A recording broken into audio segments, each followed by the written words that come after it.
Judges chapter 8. The men of Ephraim were angry with Gideon. When they found him, they asked, "Why did you treat us this way? Why did you call us when you went to fight against the Midianites?" But Gideon answered the men of Ephraim, "I have not done as well as you. You people of Ephraim have much better harvests than my family, the Abiezers. At harvest time you leave more grapes in the vineyard than my family gathers. Isn't that true? In the same way, you have a better harvest now. God allowed you to capture Oreb and Zeb, the leaders of Midian. How can I compare my success with what you did?" When the men of Ephraim heard Gideon's answer, they were not as angry as they had been. Gideon captures 2 kings of Midian.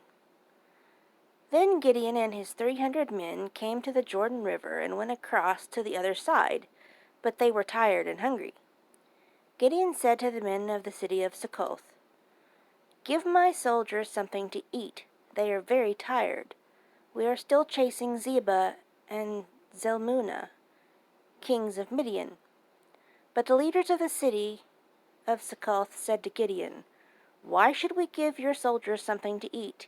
You haven't caught Zebah and Zalmunna yet."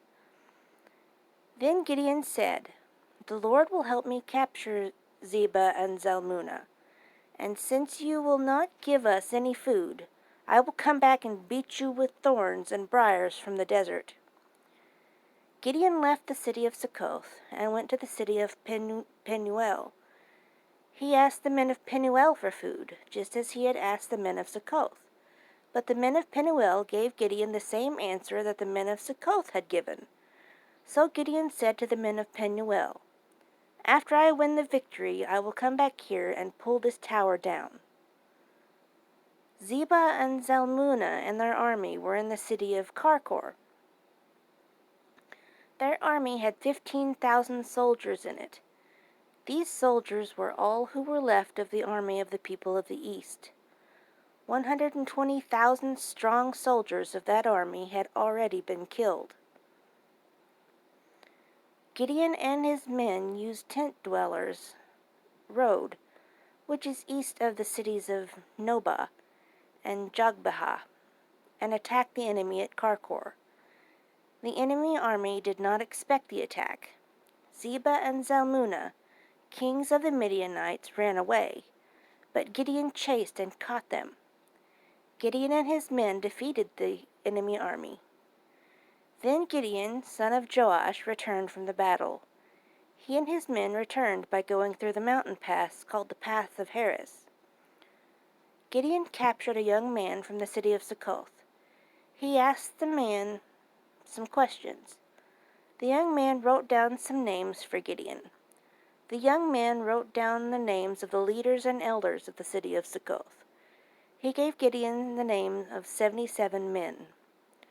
When Gideon came to the city of Succoth, he said to the men of that city, "Here are Zebah and Zalmunna. You made fun of me by saying, 'Why should we give food to your tired soldiers?' You had not caught Zebah and Zalmunna yet." Gideon took the elders of the city of Succoth and beat them with thorns and briars from the desert. Gideon also pulled down the tower in the city of Penuel and killed the men living in that city.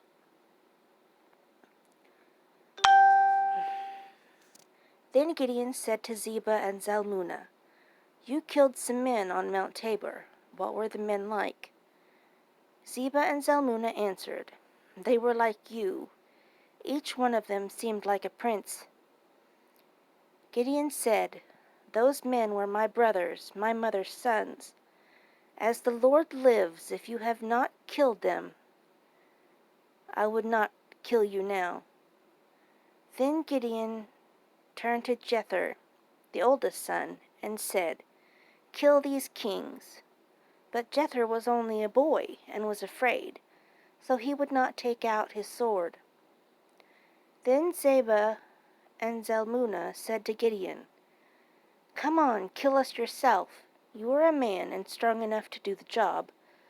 So Gideon got up and killed Zebah and Zalmunna. Then Gideon took the decorations, shaped like the moon, off their camels' necks. Gideon makes an ephod. The Israelites said to Gideon, "You saved us from the Midianites, so now rule over us. We want you, your son, and your grandson to rule over us." But Gideon told the Israelites, "The Lord will be your ruler. I will not rule over you, and my son will not rule over you." Some of the people who the men of Israel defeated were Ishmaelites, and the Ishmaelite men wore gold earrings. So Gideon said to the Israelites, "I want you to do this one thing for me. I want each of you to give me a gold earring from the things you took in the battle." The Israelites said to Gideon, "We will gladly give you what you want." So they put a coat down on the ground, and each man threw an earring onto the coat. When the earrings were gathered up, they weighed about 43 pounds. This did not include the other gifts the Israelites gave to Gideon. They also gave him jewelry shaped like the moon, and jewelry shaped like teardrops, and they gave him purple robes. The kings of the Midianites had worn these things. They also gave him the chains from the camels of the Midianite kings. Gideon used the gold to make an ephod, which he put in his hometown, the town called Ophrah. All the Israelites worshipped the ephod. In this way, the Israelites were not faithful to God. They worshipped the ephod. The ephod became a trap that caused Gideon and his family to sin. The death of Gideon. The Midianites were forced to be under the rule of the Israelites. The Midianites did not cause trouble anymore, and the land was at peace for 40 years, as long as Gideon was alive. Gideon, son of Joash, went home. Gideon had 70 sons of his own. He had so many sons because he had many wives. He had a slave woman who lived in the city of Shechem. He had a son by her. He named that son Abimelech. So Gideon, son of Joash, died at a good old age. He was buried in the tomb that Joash his father owned.